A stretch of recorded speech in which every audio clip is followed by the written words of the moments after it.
Here's a brief tutorial on getting the striped sashing effect for this quilt.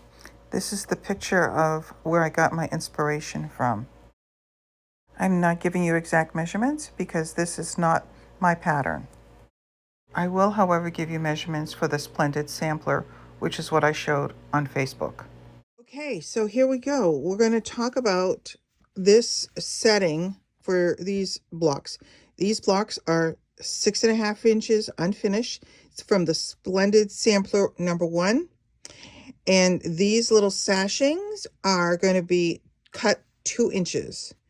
The corner flip and sew triangle is going to be, I believe, cut at 3 inches or 3.5. I am not 100% certain, but I would definitely do a test piece to get the right for your size block, because you might have a smaller or bigger block. But regardless, this, I believe this was a 3.5 inch. So maybe.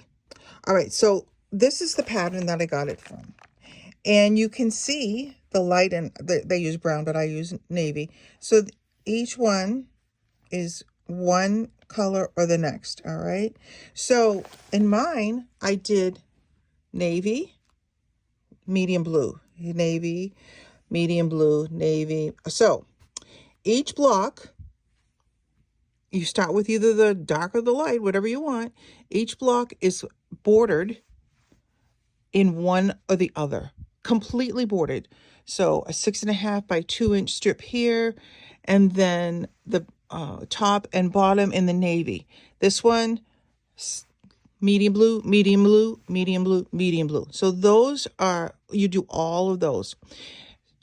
So then once they're all bordered with either the dark or the medium, then you're going to do the flip and sew method on 2 corners in the pattern.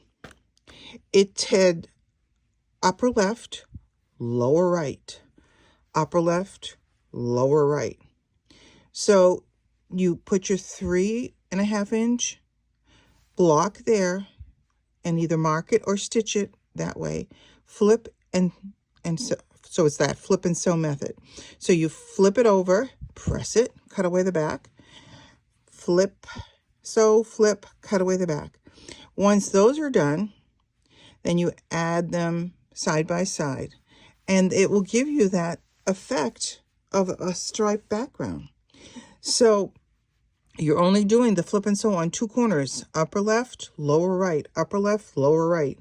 And then when I was quilting it, after it was all put together, I kind of highlighted this diamond with the stitching, bringing it out.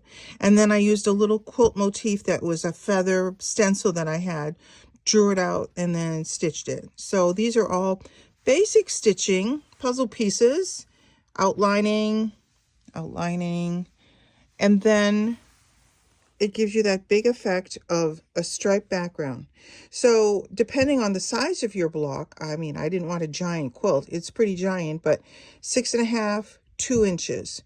So this block finishes at, I believe, 9. No, unfinished it's 9. Finished it's 8.5 inches around. So if you have a smaller quilt block to start with, then you can kind of adjust your measurements. But this is a great way to make your quilt a little bit bigger and have a lovely contrast. So that's that. This part here, I'll give you a close-up.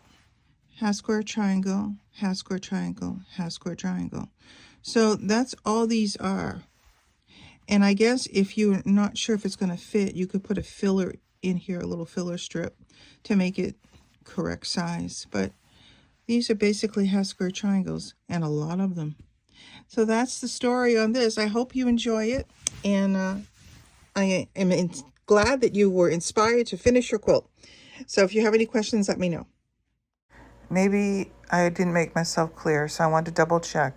Make sure that you do all your sashing and your flip and sew before you put the blocks together to complete the quilt top.